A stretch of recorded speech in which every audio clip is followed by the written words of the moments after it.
It's supposed to be a casual video, right? It is a casual video, that's right. Okay. Hey guys. What's going on? Ryan reacts. Yeah, every time it's just too tempting. It's just way too tempting. Way too tempting. Yeah. Hey guys, welcome back to the channel for a new video, and today we're trying something that we've never done before, so we hope you like it. We hope you enjoy. We're gonna sit here and chat. We wanted to open up and let you guys in a little bit more. Essentially, we're gonna hang out and we're gonna do, I guess, like what's kind of like a mini podcast, honestly. Yeah. I have a podcast. I technically have two if you include Line Check, but really I have one that is recurring and is just audio form. So this isn't a podcast, but for all intents and purposes, it's the same idea as a podcast. Basically. Right? Yeah. Yeah. We're sitting here, we're casual, we're in a different setting. It's the couch that's normally behind us. We're normally that direction. This is our backdrop. Now we're actually on the backdrop. So, 2020, Lindsay. 2020 was quite the year, wasn't it? Oh, yeah. Should I start? Should I do like a little intro of how our year started? Sure. So, prior to 2020, prior to COVID, in 2019, we were living separately, not together. You were in somewhere outside of Toronto. I was living in the heart of Toronto downtown because that was where I went to school, and I was just working for myself as like a contract sewer, contract seamstress, designer, whatever. I was just working for other companies, doing work for them, and I had my business as well. And then me and Wyatt hatched this idea that instead of me working at my business and then doing contract work on the side, I would just work for his YouTube channel on the side, essentially, right? That was like the idea we came up with. So that we could work on your channel together, because your channel was starting to become a lot of work for you, and it was a ton of stuff to do every single day. And I was like, I just work for other people as my like day job anyways. Why not just work for you and build this awesome thing that you have going? For us. For us, yeah. So December of 2019, I moved in with you in the place that you had already been living outside of the city. Got rid of all my stuff, moved in with you, and we started on the channel together. So yeah. That's right. And that's how we ended up together at the start of 2020, about a year ago. Do you regret it? No, I don't regret it at all. It was a long time we wanted to live together, so it was like a long time coming. We'd been together for over 3 years at that point, so we were like sick of living an hour apart. Or at least I was. When I first really started pushing YouTube, I had never made a thumbnail before. Oh yeah. And Lindsay has a background. Well, she went to school. She has a degree in design. She has a Bachelor of Design from Ryerson University. So she had everything that I needed as far as somebody to provide me with graphic material. Graphical assets. Yeah, the big one was the thumbnails at first. Yeah. And I remember around this time, I would ask you for a thumbnail, and like you would hit me with a thumbnail, and I wouldn't be stoked on the idea. Yeah. And I'd be like, please help me do this, please. Yeah, and then you'd be like, what's in it for me, as a joke. Yeah. And because obviously you're just helping out your boyfriend. Yeah. And I remember one of the times you said, or I said to you, you said, what's in it for me? And I said to you, if you keep making thumbnails, I'll get you a house. You did say that. And it was like such a short period of time between you saying that and us getting this house. Yeah. So that's really funny, actually. I just needed somebody to help me get the channel moving. Yeah. And then we got the house. Yeah. That we currently live in. That's right.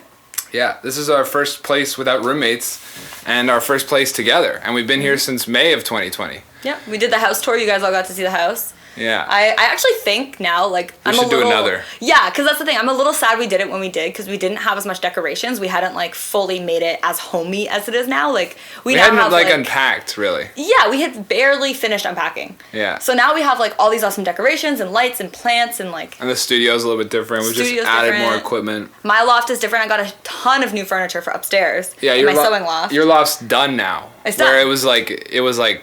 Yeah. You just started when we did that video. It was like a $60 folding table and then my sewing machines. And that was it. Yeah. Now there's actually furniture made of like wood. Yeah. Made of wood. With mirrors and like everything. Chairs, coffee tables. So yeah, it's way better up there now for sure. Yeah, so we moved into this house in May. Between the time of you moving in with me and us getting this place, it was kind of a blessing in disguise too, because Lindsay was living downtown Toronto. And you moved out literally like a month or 2 months. Yeah, like 2, maybe 3 months. 2 months before lockdown. Before COVID hit. I remember thinking that, like, you know, we had planned to do this, Mm-hmm. and you were dealing with, that was the other thing too, is you were dealing, like, you missed the city.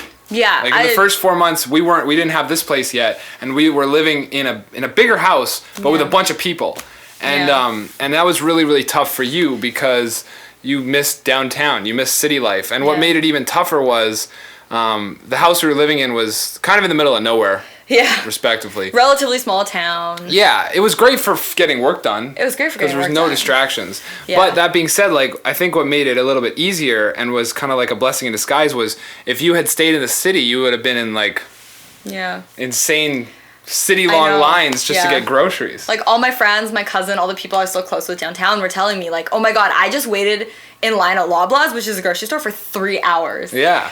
And, like, there was no toilet paper or cleaning products in the entire city. I remember you saying... Like, they were gone. Like, I remember going to your place and you never having toilet paper. I was always out. I was always running out. And, like, my roommates were so stingy. They never wanted to buy it. You never had toilet paper before the lockdown. And then you moved in with me and we had toilet paper and we were in the middle of nowhere, so we weren't as affected by the lockdown as the city was, of course. Yeah. But I remember you saying at one point, you're like, yeah, if I was living downtown right now, I wouldn't have toilet paper for months.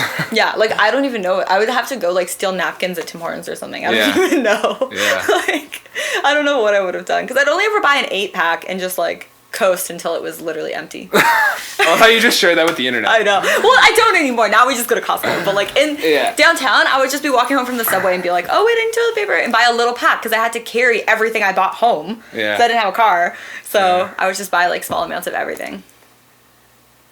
But yeah, that's city life if you don't have a car. Yeah. That's just what it is. That's just what it is. But yeah, so COVID hit and it was, like, very surreal at first. That's how I felt. I felt like it was, like, a weird thing that was happening. You didn't care. But it was gonna go away really fast, and I didn't care at all. I was like, what the I'm gonna get the flu? Like, that was my feelings at first. Yeah.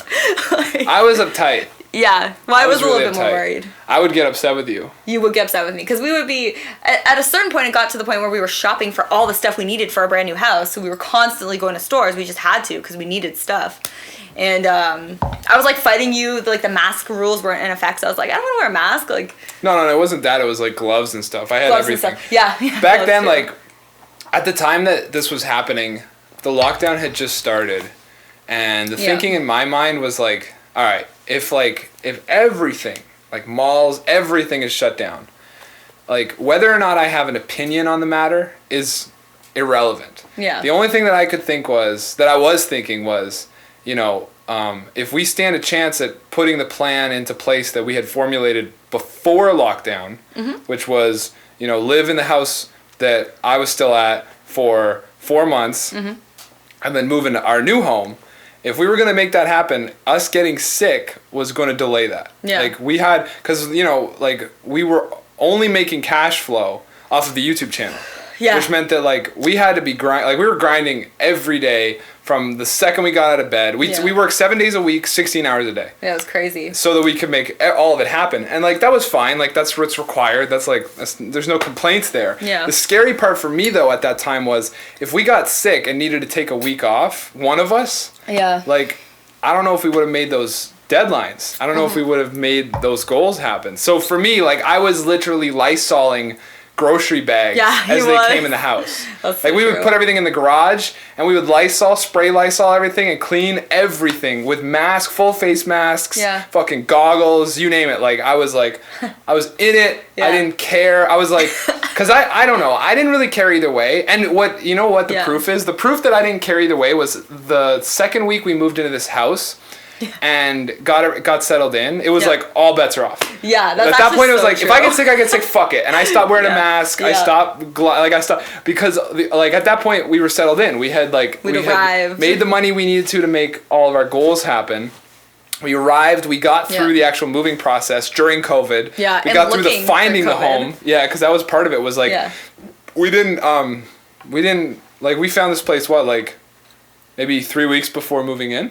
No, it was quite a while out. I think it was like 6 weeks. Oh, okay. So we found this place 6 weeks before moving in. So, like, for the 4 or 5 months that we were living together prior to moving into this place, we had to be, we had to be looking constantly. Yeah, we were always looking. So like on top of making the cash to actually make all this happen. Yeah, being super frugal. Of just a YouTube channel. And then like looking for the place and then going through the process of actually moving an entire studio, all your stuff, all of our living stuff. Furniture. I had to make sure that no one got sick. Yeah. You know, that was my thing, like in the back of my head. And I kept getting upset with you. I know. Because you didn't care. You were like, I'm not wearing fucking gloves to the supermarket. I'm like, all right.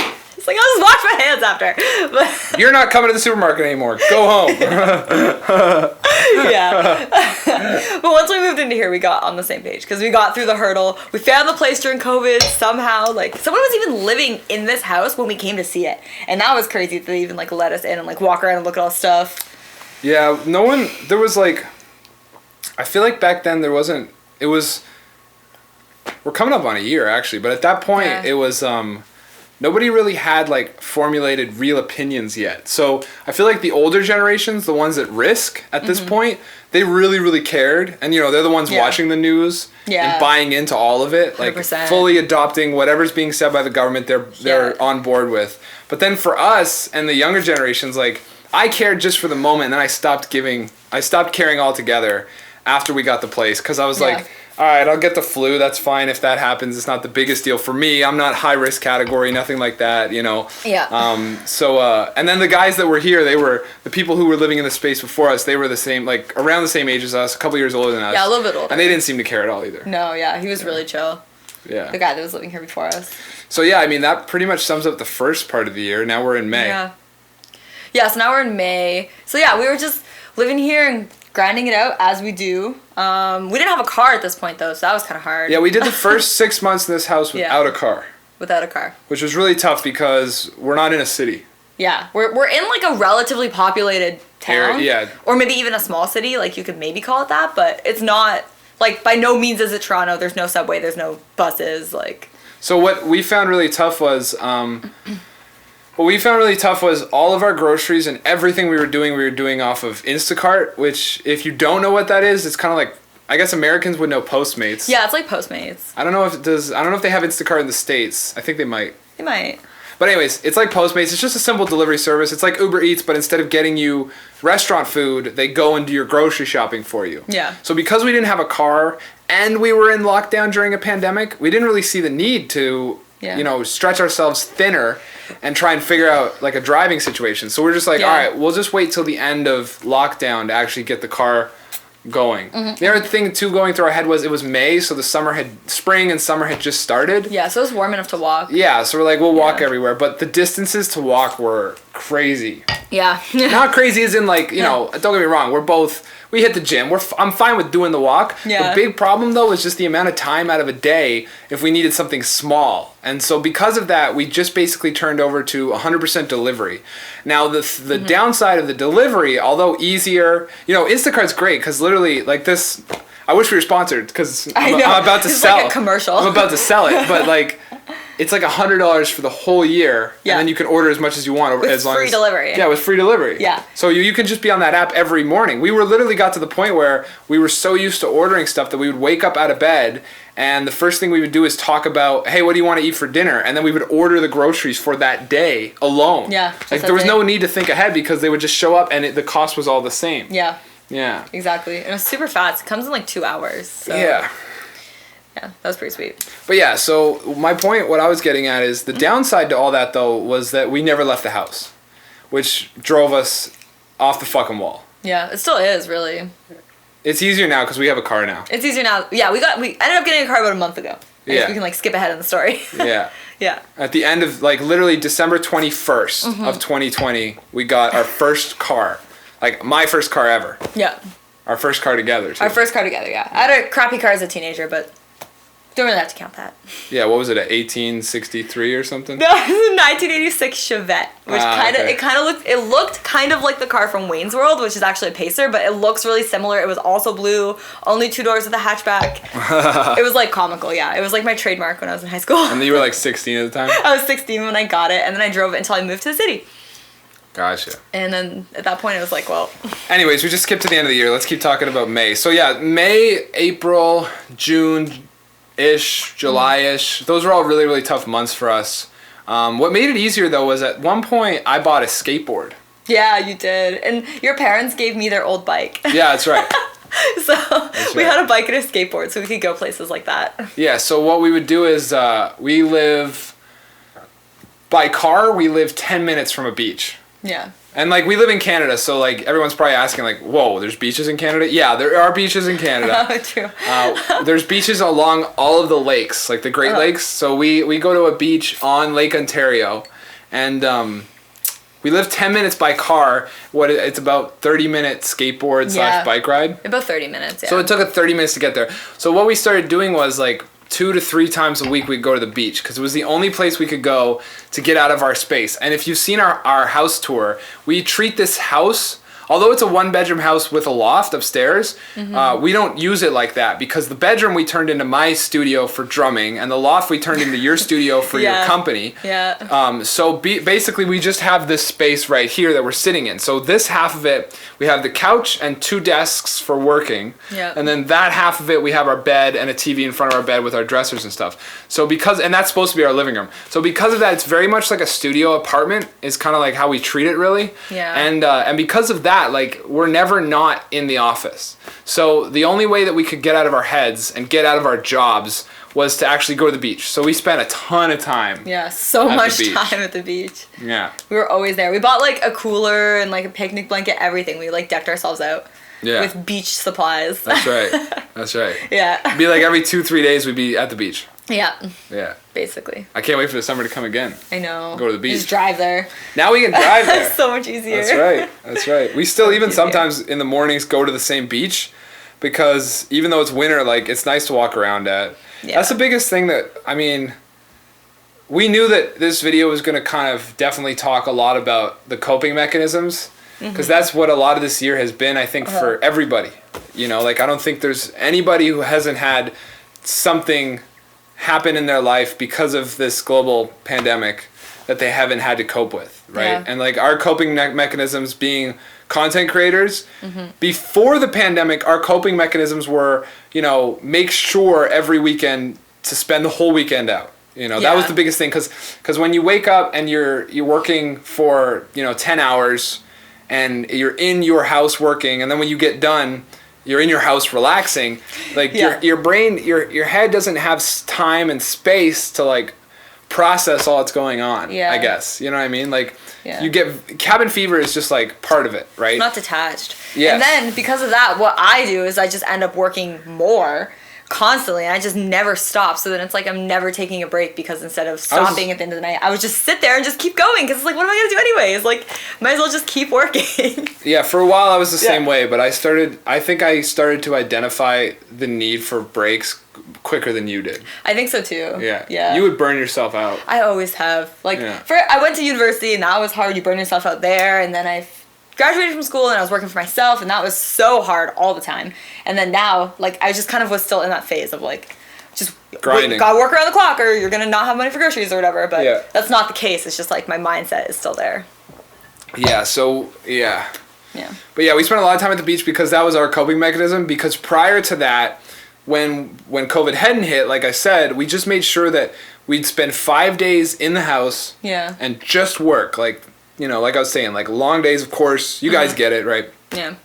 And the weekend would come and we'd spend the whole weekend out as much as we could. But then that was all taken away from us because everything that we would leave the house to do was locked down. Yeah. So the beach became, like, our second home. And what was interesting was, like, oh my God, was it packed.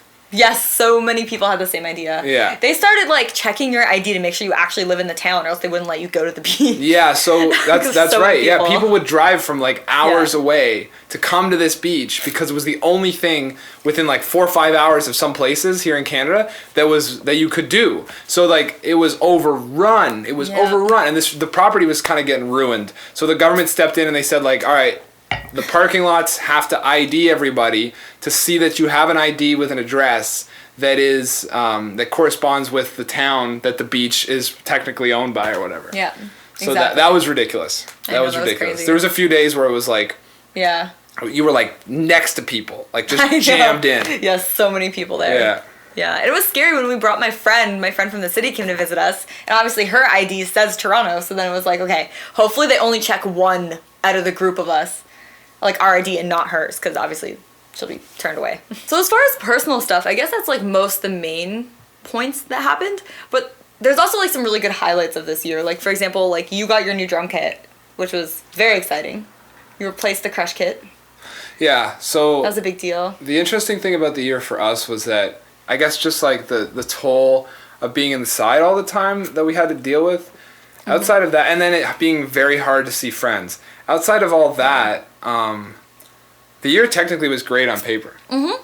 Like the year was absolutely like one of the best years of our lives on paper. Yeah. And I think a big part of it is because like if you had the foresight in advance and prior to this to position yourself where your career, at least if you're self-employed especially, where your career is online, then you were set. You know, like anybody online in 2020, game over. Like you, because all of a sudden, you know, it doesn't matter if you're running an online business where you're selling clothes or you're content creating like we do. Like it didn't matter what you were doing. Like as long as it had an internet element to it, it was gonna take off because everyone was stuck at home. Yeah. You know, and like that's what we experienced on all fronts because all of our like outside of just my channel that you're watching this on, all of our other pursuits were also online. Yeah, all of them. All of them just saw massive influxes in traffic, right? Yeah. So yeah, we had a great year because of it. One of the things that came about for me was I got a new drum set. I got my DW kit. Yeah. Which was sick. That was like a super big turning point in my own career. Shortly following getting that kit, I landed a deal with a microphone company, Earthworks, the microphones that is recording us right now. Earthworks and I started working together. That partnership was sort of arranged, and inside of that, I actually had for the first time microphones to mic my kit with because up until getting that landing that deal with Earthworks, I was actually renting microphones. I know, I remember. Yeah. And it cost a lot, and it took a lot of our time, too. Because once COVID hit and all the stores that weren't essential had to close, such as music stores, we had to just go sit in the parking lot on the phone with these music store guys for, like, hours on end while they went around and tried to find, like, locate all of the microphones we were trying to rent. Because music stores are notoriously unorganized. So, no offense, but... Oh, seriously, fuck them. I don't care. Like, God damn it, bro. Like, trying to get someone to help you in the drum section at any guitar center across the planet is impossible. Like, it's just impossible. They don't even know what they have in inventory most of the time. No, like, never. It says we have this, but I better go check. I know. Like, I know. You guys probably can relate. Like, music stores, they're a bunch of musicians, man. Yeah. And musicians just, like... Bunch of artists, bro. Bunch of artists. I mean, I get that. That's why I have sympathy for it, but at the same time, it doesn't make for the optimal sort of user experience when shopping there. No, definitely not. So yeah, we would be on the phone with these guys, and like I would tell them exactly what I need, and then like the guy that I'm talking to doesn't know what that is. You know, so he would have to go find Buddy that's on break. Yep. And then Buddy on break I'd have to wait on, and then Buddy on break would come back and be like, oh yeah, let me find the... And then the mics wouldn't be in the right place or whatever the fuck, so... Not in the right box half the time. So like prior to every cover that I posted that had microphones in it, because you guys, if you've been following the channel for a long time, you saw a lot of videos that didn't even have mics. Those videos, I have a video breaking down how I created, which if you go back in the catalog of stuff, it's called like How I Make My Drum Covers. Mm-hmm. It's one of the first videos I did where I was actually talking to the camera, so you can check that out if you're interested about that stuff. But that being said, when I started using actual microphones, we had to rent them all because I couldn't afford them. And then I never could really afford them until Earthworks sort of hooked us up in partnership with what I was to offer them kind of thing, and the exposure that my channel brought to the company. And yeah, that was like absolutely like, that was like the biggest dream fulfilled. Like it was like, I can't even put that to words. Getting the drum set, but also getting the microphones to do the drum set justice was like... Of course. Yeah, it was something I worked my entire life towards. Like I decided I was going to do what I do now when I was like 14 years old. So I'm 25 now. So like the entire time I had been working towards that, like having a studio, having a really good kit, like being able to record myself and it sound really good, you know, like all those things. It was just like a dream come true that it happened. And it happened in 2020, which is the craziest thing because it was such a tough year in so many ways, but in so many other ways, like we've already said, like there was so many blessings in disguise. Yeah, a lot of good stuff happened for us. Yeah. You got your play button in 2020. That's right. We did the unboxing video like in January or something of 2020, January, February. Yeah, that's right. So that was exciting. Our little play button up there out of frame, but so that was really exciting and happy for you. I was more happy than you were about it. Honestly, I was way more excited for that. I'm the one who wanted to do the video. I was like, we have to make a big deal out of this. Yeah. You've been working on this channel for so long and like it's such like a good milestone, like a thing to celebrate. Yeah, I didn't care at all. No, you didn't. No. I would care now more. Good. Yeah. Yeah. When I got that play button, I was in a really terrible place. Yeah. In order to make that play button happen for me, like the brainwashing that I did to get myself into like a around the clock grind mode. Sort of made it so that like I was in a lot of pain all the time because I was in constant longing for that play button. Like I was in constant longing for like I was in like a very grass is greener mindset and I was never enjoying anything that I had or anywhere I was. I was always trying to get somewhere else. And like that caused me a lot of pain for a couple of years prior to getting it and realizing, holy shit, like I'm starting to, like I'm working for myself. I'm self-sufficient off of my own, like, creative ability, which was crazy. Yeah. And I in a lot of ways had achieved a lot of the childhood goals that I had set up for myself. And what was terrifying about it was I was still in pain. You know, that's why I didn't care about the play button. You didn't feel any different. No, I got to the play button and it was like, as soon as I hit it, like, I actually really recently, a very close friend of mine and I were talking about this, how like, when I was at 1,000 subs, I wanted 10,000. Yeah. Then when I got to 10,000, I wanted 100,000. Then I got to 100,000, and the first thing I did was I wanted 500,000. And then after 500,000, I was thinking, okay, now I'm just going to want 1 million. Like, when did it end? You know, when did the longing for the next phase stop? And like, that's not something that can be satisfied through the work. You know, like, you have to like, I had a lot of soul searching and a lot of shit I had to figure out. And because of that, at the time in which I got the play button and in which I achieved 100,000, which was the goal for the year prior, I didn't care at all. Yeah. But now I do. Yeah. Like now I do for sure. Like looking back, yes, I do for sure. But yeah, I was just in such a jacked up place. Yeah, it was a hard time of year for both of us. Like the start of last year. Start of last year was misery. Yeah. And then the end of last year was bliss. Yeah. Pure bliss. 100%. That's actually true. I mean, the start of the year was hard for me just for the fact that, like, I'd lived in Toronto for so long, for 5 years, and was working in fashion, whatever, sewing stuff. And then I just totally, like, my whole life, like, flip-flopped to, like, take on this new thing with you. And it felt like everything was different. I didn't know what I was doing. I felt like I was just, like, spinning out of control and, like, couldn't grab onto anything. It was really scary for a bit, actually. And, like, wondering, like, is this gonna work? Like, are we gonna get this house? Like, is this gonna happen? So now... I guess, like, back to, like, channel news, other than you reaching 100K and getting the play button, which is obviously very exciting. Something else we did this year was start new channels. Yeah. Because, like, I refer to my second channel and your second channel as our second channels. Yeah. Because, like, we both are 50%. Like, I tell people that Wyatt Stav is 5 people. I'm just one of them. Yeah. And, like, that's the way it is. Like, Lindsay, me, and there's 3 other individuals... who without I would not be able to make any of the content. Definitely. And any of the community, any of the things that Wyatt Stav stands for, the channel, I can't do without the 5 people who really create all of it, right? So there's 5 of us that do it. And because of that, like, that's why I look at my second channel and your second channel as second channels. Like, it's not your channel. Yeah. It's your second channel. Yeah. Because this is like, this channel is our... blood, sweat, tears. Exactly. Yeah. Exactly. Like when you guys watch my drum covers, she's the one filming them. I'm the one behind the camera. You know, yeah, like, that's true. In every way. I'm the one who vacuumed the carpet that day and plugged in all the XLR cables to all the microphones. Exactly. Yeah. And did the sound check. I always say that I'm like your Sharon Osbourne.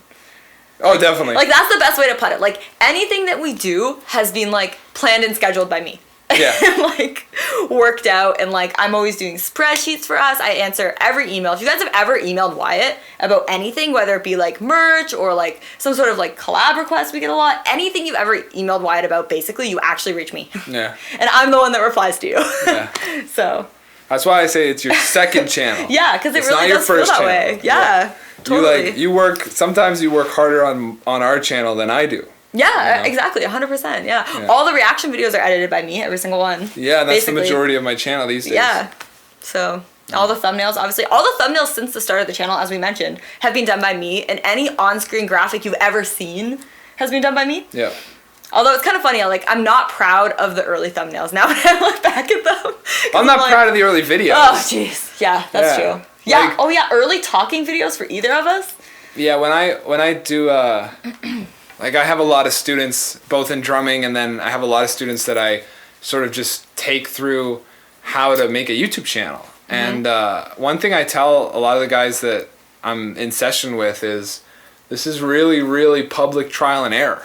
Like, there's no other way to put it. It's just because even making this video, 2 years from now, I'm going to look back on this and be like, okay, here's what I'll do differently next time. So true. You know, and coming to peace with that is important. Because I used to come down on myself really hard with old videos. Yeah. I was on the brink of taking down videos all the time. I know, yeah. You're like, should I delete this? I'm like, don't delete it. Yeah. Leave it there as a reminder of your journey and your growth. Yeah, that's true. That was you at that time. Now it's not, but it was. Yeah. So. Yeah, I'm not proud of my early content. It got me here. Yeah. So I guess I should be. Yeah. But I can't stomach watching some of my early videos. I can't stomach watching any reaction videos from the first 5 months I did them with you. Yeah. Lindsay, at that point you hadn't figured out how to be on camera yet. I had no idea how to be on camera. Let's talk about that. Yeah, that's a really big thing that I've grown into and learned throughout this year. Is okay. You have your own channel. You have to be on camera alone now. Exactly. I have to be on camera alone, which is its own whole crazy thing. But the first videos I ever did with you were the whole album reaction we did to I Prevail. No. No? It was Motionless and White was before that? While She Sleeps. While She Sleeps was the first one. Okay, so we did a whole entire album reaction to While She Sleeps, and that was the first time I was ever basically on camera in my entire life. And I just took this leap of faith and did it with you. And obviously I was awkward. I wasn't talking the way that I do now. It was for me it's super painful to watch. And knowing that people still watch those old videos sucks. But just through being in the reactions constantly, eventually once we moved in together, we were doing them constantly. All the time we were filming new series. We always sit down and do 5 to 10 at a time. So it just taught me how to be on camera. Throughout this year, I would say I just learned how to be on camera. And then something that happened, I don't know, I guess in the late summer, August-ish, Wyatt encouraged me to do a video by myself on the channel, on the Wyatt Stav channel. And I totally went into it confident, thinking that's gonna be no problem for me. And it was so hard. It was so hard. Because even though at that point I was able to be on camera with you, you were still at the helm. You were the one driving the video. You were doing the intro, the outro. You were doing the segues. I was just there for banter. I was just there for you to play off of, and we just talk about stuff. But sitting there by yourself, with just you and a camera is very daunting and very difficult. It was super important though, because it was around that time where the videos, after you had done, see, you did 2 solo videos on my channel as a test. Yeah. I was, well, you can tell it, but yeah, I'll let you talk more about that in a sec. But my point is, after you started doing your solo videos, not just the 2 on the channel, but then started your own channel, the videos on my channel that had both of us in it got so much better. Yes, I agree with that. It got so much better. Yeah. Which was sick. Very sick. It was a serious turning point in our own content, our collaborated content. Yeah, I think our reactions now are the best they've ever been. Yeah. Yeah. I had to figure out what the point of it was. Yeah. Because the whole, you guys don't know this, and I don't know, maybe I'm definitely going to regret saying this, but the first, I don't even know how many, up until maybe 3 to 5 months ago, every reaction on my channel, I hated. Yeah. You never wanted to do them. No, I hate doing reactions. I hated doing reactions so much. It was always me that was let's just do it. It was new dope ass Architect song or whatever. I never felt I was doing them because, it was bringing us in income It was bringing us in new patrons, which were what turned into the income in a lot of ways. Creating an audience for my drum covers. That's the biggest reason. Like, I started doing reaction videos at all because I could do a reaction video and get like 60,000 views on a video, and that would turn into like 10,000 new subscribers. Yeah. And then those new subscribers could check out my drum content. And the whole point of the YouTube at all in the first place was to create as much drum content as possible, so that maybe one day down the line a band would see some of those videos and pick me up, and I could, you know, live the dream that I had back in the day, kind of thing. And because of that, like, the painful part about doing the reaction videos in the first, like, the early days of the channel was, like, I didn't believe myself, and I didn't believe that I had an opinion worth listening to, so I was really ashamed of every video. Like, I felt like I was... You felt so cheap about it. I felt so cheap. Yeah, you thought you were, like, selling out, kind of. Yeah, 100%. That's what you described it to me. 100%. And, like, that's how I felt they came off, too, watching them back. That's how I felt it, like... I had to figure out what the point was. And then later in the progression of the channel, like, especially in the last, like, 6 months, I really, for the first time, actually enjoy doing the reaction videos, and I sort of, for the first time, realized the point of them. Like, like, what I think I'm doing when we sit down to do those videos. And I guess, like, there's a few things that I think happen there. Like, first of all, I see so many comments of people talking about how their entire Spotify has changed because of watching our channel. I know, it's insane. That means a lot to me. That's really crazy. You know, people can come to our channel and they can watch a video, and I think the biggest reason why is we have the rule of never posting unless we love it. Yeah. So when people come, like, if they have similar music taste to me, and they don't have the same discography that I'm listening to, then right away they're gonna find one song that they liked and they saw me react to, and then they can come and check out like hundreds of others that probably are gonna fall into their similar taste because they already did share something in common with me. So now they're probably gonna, and not just me, us of course, but they're probably also gonna find a lot of other commonalities in the music taste, and that's really cool to hear that, like, we can be a catalyst, a place where you can come to find really great music. And in some cases, music that needs more people to know about it. Yeah, like, needs help getting the word out, kind of. Yeah. Like, there's a lot of bands that we'll react to that are smaller, and we're like, what the heck? This is so amazing. Why isn't this, like, more well-known, basically? Exactly. Yeah, so there's a bunch of things personally that I've come to understand about the importance of what it is that we do with those videos. Yeah. And a lot of it's been because of you guys. Like, the people who, like, we get emails all the time of people being like, my favorite part of the day is when you guys post a video and getting to see how excited and happy you are over music that's coming out. And, like, hearing stuff like that, like, it slowly over time started to sink in what we were doing and, like, the importance of it. And, like, it was this like, making those videos has been, at first it was really tough for me to care about and want to do it all. Yeah. And now it's like, I get really pumped up at the opportunity now because I look at it in a new light. And I think a big part of it too has just been, like, I don't know, I feel like they've also been really important to us because it taught you how to be on camera too. And now, like, what you're doing because of that start is so special. Aw, thank you. Yeah, so, that's like, really sweet. I don't know. That's something, those are my thoughts on that. I don't know where I was going with that. I'm just sharing. It did teach me to be on camera. And the thing I like the most about the reactions is, like, it really is, like, from the audience perspective, as though you're just hanging out with us. Because for the last few months especially, I feel like the way that we are with each other on camera is how we are in real life. Finally. Yeah, it's like actually the way that we talk to each other and how, like, silly and energetic. Like, I'm the kind of person that's always bouncing off the wall. That's how I am in real life. So, like, to be like that on camera, it's like you guys get a real, I don't know, like, perspective on how we actually are as people. Yeah, but it was like... Yeah.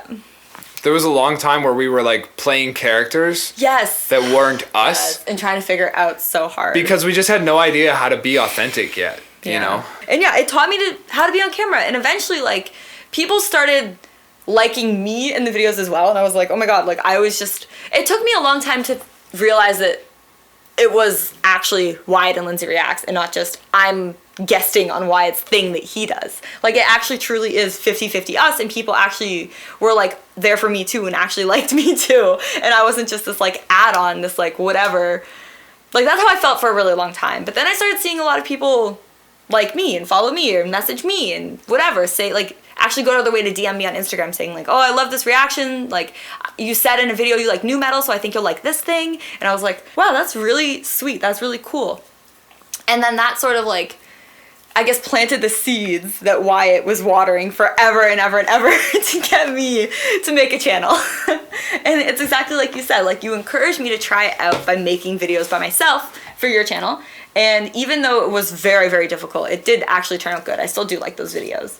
And then, yeah, those videos went super well. So then eventually with a little more pushing from him. But they were tough. They were tough. Lindsay, okay, the first video Lindsay made, I left the house for. I know, I couldn't do it until he went on a run. That's right. Like, he wasn't even in the room with me, but I still couldn't do it just knowing he was there. Like, I was either in the studio or upstairs trying to be out of the way. Yeah. And, like, you literally just knowing that I was in the house, like, you couldn't handle it. You had to be alone for it. I don't know why. I couldn't do it. Yeah. I remember coming back from a run and being like, how'd it go? And you were like, I actually did it this time. I was like, yes! Yeah. We did it! Woo! But that was like the third try. Like, the day before I had tried, it didn't go well. Woke up early that morning to get started, didn't go well. Like, it just kept being so awkward and disjointed and terrible and, like, not authentic. It's not easy, man. It's very not easy. It's, like, very, very difficult. And what was crazy for me, too, was fucking, like, I experienced that same thing when I started talking to the camera, for sure. I know. I was there behind the camera when you were trying to do lesson videos and sticks were getting thrown. Yeah. It was so bad. It was so tough. Because, like, I had been on the camera for so long in, like, music videos and obviously all the covers that I posted to the channel up until when I started talking to the mic, talking to the camera. Yep. And, like, I was not prepared. No, nobody's ever prepared, I feel like. I had learned how to speak through the camera with the drum set. Yes. But I didn't learn how to do that with my voice. Yeah. And the first, like, videos that I created were so hard. Oh my God. I filmed them like 6 times and it was like attempt after attempt after attempt. Yeah. I remember everybody in my life too, like Matthew Runaway. He started doing his own sort of reactions on his own channel, which a lot of you guys probably know about. It's not in this genre, but anyways, that's not the point. The point is, I remember he called me one day and he goes, holy fucking hell, bro. I was like, what? What's wrong? Yeah. He goes, this is hard. I was like, oh yeah. He's like, like, I've filmed this video 4 times. I'm not happy with it. I'm like, yeah, dude. Yeah. It's tough. It's like, really tough. Like, some people, I know a guy on my Patreon, Tyler. Shout out to Tyler. Oh, yeah, Tyler, Tyler, of all the people, I think he was like, he's like an anomaly because he went from 0 to hero instantly. Like, he had no issue. I know. I think it's just because he's so blatantly himself all the time. Like, Tyler is Tyler. He's so authentic that even when he went and put himself on camera, like, he was just like that. Like, able to do it still. Yeah, he figured it out so fast. But then others like me and Matt and you, oh my God, it was so tough. As soon as the camera turns on, you're like, what even is me? Like, I don't know how to talk without talking to another human being. See, that's the thing that drove me nuts as time went on, is that, like, the more I made YouTube videos, the more I was confronted with, like, okay, like, who exactly is myself? That you used to say to me when I was struggling on camera in the reactions at first, like, just be yourself, Lindsay. And I'm like, I don't even know what myself is. I don't know. That shit turns on and I don't know what myself is anymore. I think that's just the point, though. Yeah. Like, you kind of have to, like, some people have it figured out. I didn't know who I was. I had no idea. Yeah. I've only become comfortable for the first time in my life inside my own skin in the last 6 months. Yeah, I would totally agree with that. For you, I mean. Yeah. Like, being content with what I stand for, who I am, all those things. Yeah. So. Totally. Oh, man. But yeah, so yeah, I started my own channel about fashion, obviously. That's what I do, is what I went to school for, and it's gone really well so far. I have almost 7,000 subs. My goal for 2021 is to reach 100K. It's lofty, I know that, but hey, don't say stuff like that. It's lofty. It is for any person, but I also have sort of just decide you're gonna do it. Almost an unfair advantage coming from your channel. Like, I know how to make videos and whatever. Like, that's why it's not lofty. I know what I'm doing. That's exactly why it's not lofty. Okay, fine. It's lofty for most people. Yeah. Is that fair? Well, like, if you organically made a channel and got to 7,000 subs, like, that can take years alone. Yes. Like, I didn't get to 7,000 subs until I, like, was in it for, like, 5 or 6 years. I remember getting to 10,000 subs after, I think it was 6.5 years to get to 10K. If you were doing it like that, there's no way you could go from 7,000 to 100K this year. Yeah. But the fact that you've already made like 200 videos, right? You've edited 200 videos. Yeah. That was a big thing too that the reactions brought for you was... Yeah, it taught me how to edit. Learning how to edit is so important to the creation process when making these videos, because not only do you have to really figure out who you are and what you stand for and how you want to make the video and like all the things that go into just like the character that you want to represent on screen, but also like if you don't know how to edit well, you like you're a painter without brushes. Yeah. You know, you can't create a message that will actually go anywhere, that'll touch people. Exactly. So like you getting to edit all these videos has made it so that you can communicate well through the editing and the video. Yeah. And you can think while you're creating the video as to what this is going to look like when I take it in the editing process and how to mold it down into the piece of art that it needs to be to actually go out and do something. Exactly. Make a splash, make a ripple. So yeah, you're gonna stop with this. I'm gonna try. I'm gonna reach 100K subs. You're gonna reach 100K subs this year. I'm gonna also learn French and do a yoga handstand. Okay. That's my 2021 goals, everybody. It's all out on the table. Is that what we're talking about now? 2021? Sure. I kind of segued us. There was one more thing I wanted to talk about this past year, though. Okay. That was, like, pretty crazy for me. I think, like... Okay, so, like, Wyatt obviously has merch, and a lot of people think we have the merch here and we ship it to you. But we don't. It's like a separate fulfillment thing. But I make the design. So I make the designs and then a company puts it on the shirt for us and sends it out, right? And then for a while we really wanted to be able to sell masks with the logos on them, both mine and yours. And that posed a lot of problems for my business in general because it would have to be made in Canada because everything I sell is made here. And the entire point of my company is like ethical production. So we had some ideas where like maybe we'll buy masks for you and put the logos on and whatever. But then finally it just came down to the fact of like, okay, I'm gonna have to make these masks and figure out a way to print them myself. And I did. So we bought the fabric, we bought the supplies, and we started selling these masks. And so many of you guys ordered them that it was insane. It was so many masks. It was so many. I would like do 30 at a time. You get like 10 new a day. Yeah, but I was doing 30 at a time in a batch, and it takes a few days. Like one mask by itself from start to finish maybe takes 15 minutes. But that's not the way that production sewing works. You do one step for every single mask, and then you do the next step for every single mask. And then it just kind of goes like this. You know what I mean? You do, like, first you sew the center front of all of them, you sew the seams of all of them, whatever. Yeah. So that's how I was doing it, and it was just like a never-ending stream of masks coming in, which was so overwhelming, but also so happy at the same time, because I was like, this is so great. Like, I feel really good shipping these masks that I made with my own two hands to people. They're not, like, cheap China-made masks that we just got printed and whatever. Like, my own hands created these things, and it's really cool to know how many... you designed it in every way. Like, I would be in the middle of streaming on Twitch or something, and you would come down and be like... Here, put this on. And, like, you'd put it on and you'd pin it into place. Yeah, and you'd be taking measurements on my face and trying to figure out, like, what it should be like. Yeah. So that it's, like, so it fits well and all the things you need. And that was really cool to watch and see happen because it was the first time for our merch that we had done anything like that because, like Lindsay said, our merch is all handled by a fulfillment service. So when you order our merch, although we've done the designs, by we, I mean Lindsay, we collaborate on it, but she's the one who actually creates it by hand. Mm-hmm. And then...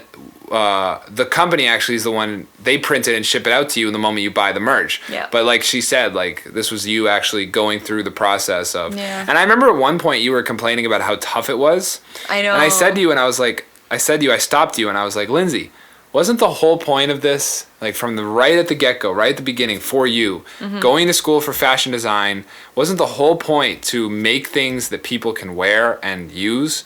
And you were like, oh, true. Yeah. And then from that day on, you were like, you had a much different attitude towards the project. Yeah. I felt like it just like was an avalanche at first, and I got so overwhelmed and caught up in it. Because you guys are so awesome. We got so many orders. There was so many people that I noticed you ordered from my store and Wyatt's store at the same time. And I was like, this is so cool that they like went and bought both. So many were like that. It was so sick. It's really awesome. And so like when you... So many Germans. Shout out to Germany. Tons of Germans. And your addresses are super hard to write. It was like 50... I hand wrote every address and like packed it up myself. So when you got your mask, if you bought one, that was my handwriting on the envelope. It was like 50% of the orders were from Germany. Yeah, tons. Yeah. Crazy. Got a lot from Germany. Canada too, which was really cool because that's obviously our home country. So Yeah. really cool to see all the support from here. Very cool. Yeah. All over the place too, like the Maritimes even. So yeah, but yeah, that's another thing this year that started with streaming for you. I know I already said my 2021 goals. I skipped ahead, but we have to talk about your Twitch. Yeah, I did a video that I think it was 2018 going into 2019. Mm-hmm. Yeah, it was 2018 going into 2019. I made a goal in that video that I was going to start streaming on Twitch in 2019. Oh. Well, finally halfway through 2020, I started streaming on Twitch. Took a year and a half later, but I finally started streaming on Twitch. I started streaming on Twitch this year, and not long after starting to stream, I got affiliate, which was like the coolest feeling in the world. Because like, I had been watching Twitch since the StarCraft days of Twitch, which like that was the first game available to watch on Twitch, like years and years and years ago. One? Yeah, I was like, I think I was 10 years old or 11 years old when I started watching Twitch streamers. Wow. But it wasn't called Twitch yet. It was called like Justin TV, I think. Justin TV? Or Just TV or Just... Justin? It had a J. JT? it had a J. Okay. It wasn't Twitch yet. Okay. If you remember what it was called before Twitch, let me know down below. It was all StarCraft though in the early days. Cool. It was all StarCraft. And I was big in the StarCraft scene, so yeah, that's when I started watching. And I always wanted to do that, and I started this year, and it's been so much fun. Yeah, it's been really streaming fun. on Twitch has been a blast. Yeah, you've had a ton of fun with it on your own. And then recently we started together. And then recently I've been on with you as well doing reaction streams, like we used to do on YouTube back in the day. Yeah, comment if you remember those. We did like 5 of them. 5 of them on YouTube. Yeah. Yeah, that was always like very hefty on my end too, keeping track of everyone's requests and stuff. Yeah, that'd be like 6 hours from hell. I would barely even look up from my computer. Now I can actually be a little bit more involved in hearing stuff. But like then it was like I had like a spreadsheet open with like name, request, link, blah, blah, blah. This person didn't send their link. Gotta go email them. Okay, check the emails. Did they reply? Okay, they replied. Now go find it in the spreadsheet. Put it in. Like... For 6 hours straight. Chaos. It was chaos. So yeah, now it's a lot easier because of Streamlabs. So that's awesome. Yeah, Streamlabs wouldn't work with YouTube. Yeah. Back then. Yeah, maybe it does now. It does now? It does now, yeah. A lot of people are streaming on YouTube now. It's like a thing. Yeah, it's become a thing. Like PewDiePie streams on YouTube. Yeah. Exclusively. Right. Yeah. Yeah. So yeah, that's been really dope. Are you ready to talk about your 2021 goals? My 2021 goals are big. Yoga headstand big? No. Okay. Cool. Yeah, I want to, I guess the big one is to do with the channel. Yeah. And since we're on the channel, I might as well bring that one up first. I want to hit 500,000 subs this year, which would be doubling what we have right now. That's right. Actually, double in a bit. Double in a little bit. Like a slight little bit, yeah. Yeah. Which means I'm going to have to put out a lot more drum content. Yeah, I think so too. Which is cool. Because I feel like I've taken a pretty hefty break from drumming. But I'm ready now to get back at it. Yeah. I'm learning a song right now that is challenging me, and it's great to feel that again. And I can't wait to show all of you. So, if you want to help me with my goal, make sure to share my videos with all your friends. Let's get to 500K this year. And then next year, 1 million, right? Oh, yeah. It's exponential growth, so I don't see why not. That'd be cool. Yeah. That'd be pretty cool. It'd be really cool. To get another plaque. I mean, my plaque, of course, which is coming. We're going to have 3 plaques. Yeah. We're going to have 3 plaques. 3 plaques. In the next, like, 2-3 years, we'll have 3. That's right. And then 4 after that. Maybe we'll be in a different house then, too. Put them somewhere else. Maybe. A mantle. Maybe we'll have a bedroom instead of just a living room with a bed in it. I would love a bedroom. Yeah. Our bedroom window just, like, looks out onto the street. Yeah, it's really awkward when you're like laying in bed in the morning and like the paper boy or not even the Amazon, UPS, like they'll walk up and be like, "Oh, hello." That's the guy sleeping right there. There he is. It's like get blinds. We have them. We just don't shut them. Yeah, I would shut them. Why I like to have them open. I like the view. Yeah, it's not bad. I like laying in bed and just daydreaming out the window. Yeah. Okay, what else did we talk about, Lindsay? I don't know. I feel good. I feel like I talked about everything that I specifically wanted to mention. Yeah. In this video. Do you feel the same? Yeah, I feel great. Other than, I would love to give a plant tour. If you guys are interested. Who wants to see a plant tour on Lindsay's channel? If you would like to see a plant tour, I will gladly make one. Because I have turned into like the craziest plant lady over this past year. Yeah. Turned into a crazy plant lady and a yogi. That's like the trajectory my life has taken. Yeah, I do yoga every day as well. And the big reason why is just because like with the gyms shut down, what are you going to do? Yeah. I know Americans are back in the gym. Yeah. But we're still in like stay at home, 8 like p.m. full ass quarantine. Like basically. if you're out past 8, you run the risk of being pulled over and ticketed that you're not supposed to be, kind of thing. Like it's like Canada is taking it seriously. It is no joke over here. And like I'm so disconnected, so I don't really know what's going on outside of that. Yeah. Cause like I don't know. This year, 2020, with all that happened on social media, was the year that I quit social media. Yo, for real, you did. He did quit social media. Yeah. You deleted all the apps off your phone and only have them on Well, I your don't even phone. have a phone anymore. Yeah, you basically don't have a phone now. I didn't have a phone for 7 years. Yeah. 5 years. I didn't have a phone for 5 years. Then I got a phone for a year. Then I gave you the phone. Yep. And I took your old phone, which is an iPhone 6. iPhone 6. And I put just a call number on it so that I could call people. And then I got rid of that eventually. Yeah, you can still like iMessage from it, but that's about it. Yeah. That's about it. And like you could use it, I guess, for an alarm. Yeah, people laugh. They're like, so you're a content creator without a cell phone. Yeah, we basically share. Yeah. Yeah. You know what it does? It means that you can't get a hold of me so that I can focus on my work. Yeah. Chef's kiss to that statement. Much better. Yeah, it is much better. If you email me, you can get a hold of me, and then Lindsay can reply. And then I'll reply. Exactly. Every once in a while, there's an email that Wyatt should reply to himself, and I'm like, okay, listen, I need you to do this one email. Like, prep him for it. Get him like hyped up. I don't even know how I got this far, dude. I don't know. Yeah, it's okay though. We're a good team. I honestly can say now that like I've been working on your channel with you for a year. Like if you guys see any channels out there that are like over 100K subs, like there is more than one person behind that channel. Yeah, no doubt. Guaranteed. Like running a YouTube channel full time is a full-time job. Oh, yeah. For multiple people, depending on the size. It's like, it's a Well, lot. I mean, if you watch a lot of YouTube, you see it all over the place. Like, YouTube Yeah. burnout is real, Yeah. and you see it everywhere. Like, Everywhere. every channel that really becomes successful and really blows up, like we're just in the adolescence. We're still, like, I know. we still have such a long ways to go. But, that being said, you hear it all over the place. It doesn't matter if you're at 100K subs, or 1 million subs, or 3 million subs, or 10 million subs. Like, you hear about burnout everywhere. Everywhere, yeah. Yeah. Because it's real, man. Yeah. I mean, you only have so much creative juice in you to make videos. Yeah, and if you're doing YouTube full Yeah. time, it means you have to be making videos full time. Exactly. So, Yeah. that's why sometimes you'll just like, there'll be a week that goes by and you won't hear from us. It's because like we're just recovering. Just recovering, exactly. And sometimes like other stuff needs to be caught up on. Like I still have a business that's out of all of this that I need to like take care of as well. But that's so intertwined with your channel now. It is, yeah. It's like becoming one and the same now. Because Yeah. I am like making stuff on the channel that's for the store. Business. Yeah. Which is cool. Yeah. I'm very glad that could sort of come together. All right, well, I think we're done. I think we're done. I think that's everything we wanted to talk about. Okay, guys, we've never done anything like this before. I don't know if we're going to be doing a lot more of these, but what I think we could do that's kind of cool is like maybe once or twice a year we can sit down and just chat with you like this if you enjoyed this video. So We could do, I've been, sorry to interrupt. I've been thinking for a long time that like, you've done Q&As in the past a really long time ago, but maybe people would want to do Q&As for both of us and we could like answer the questions together. Okay, sure. So if you guys would be interested in that, we could also do that versus like us just talking about whatever we want to talk about. Like if you have any burning questions.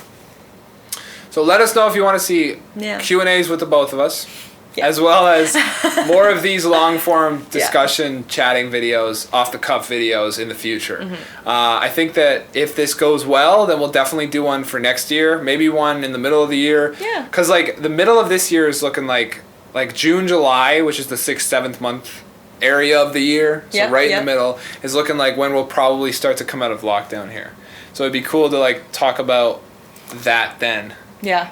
Definitely. So maybe in the early summer we'll do another one of these videos, but it's all up to you. You gotta let us know. Comment down below if you want to see more of these. Like the video if you enjoyed it, and then all the rest. You can connect with us further at our social media pages down in the description, our merch stores, all of our other channels, our Patreon, all the stuff, all the good stuff. You can join our Discord server. It's completely free. Our Twitch link's down there. Yeah, I don't know. You know how it is. Yeah. The description has all. Has everything, all the info. Thank you so much for watching this video. I really hope you guys enjoyed, and we will see you all very soon with something new.